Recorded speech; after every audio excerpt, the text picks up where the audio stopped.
Hey guys, I haven't posted any video about Black Gold event, so here it is. First of all, shout out to NEO from 356. They are newer server than us. We are in 352 and they're in 356. So even if we did win this, the reason why I post this particular clip was not to flex. As a fact, we actually lost 3 out of 7 Black Gold events in total. But this is the only time when I remember recording, so I'm gonna use this as an example pretty much. I'm not gonna go through the details, I'm just gonna share tips that I know. First of all, it's definitely recommended that you split the 18 players or 20 players into different teams, right? The big marchers should be a free roaming team, essentially the team who can fly around and then look for the gold ball, which happens twice. Second tip, doesn't matter if you're a big march or not. When you pour in, there should be like a 3-minute or 5-minute cooling down time before the event really gets started. You want to observe to see which watchtower is the one that I should avoid. Let's say if I'm a level 28 watchtower and I'm defending one of the hospital, I would actually recommend you to wait to see where the enemy big marchers goes to, right? Because you don't want to pour right next to them, because they will pour next to you, and then you just run out of troops, and then you don't have enough points to get the threshold. But obviously, you can stay in the safe zone, which is at the corner of the map. When you pour in, you are in the safe zone. You can still send out your reinforcement or cars to attack, but the traveling time is just a headache. I don't personally recommend it. The goal for anyone should be get the points. You should not heal. You should not use any resource. Once you exit the battlefield, all your troops come back instantly. If you are a big march for your alliance, you should also wait. You should pick up your opponent carefully. This is what I do.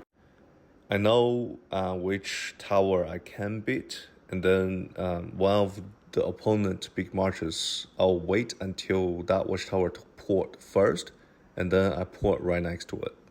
So if that opponent sends out his best card, I will attack his watchtower essentially. Even if your first march might not be as strong as the opponent's first march, you can still port right next to it as long as you're confident you wouldn't be burnt with your first march on your wall.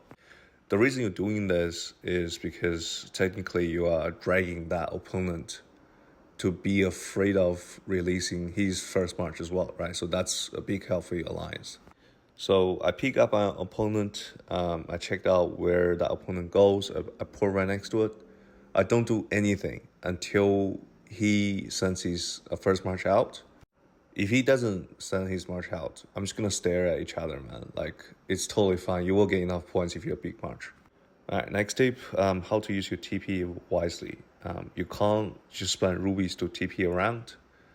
There is a time you have to wait until your next TP, usually 6 minutes, I think.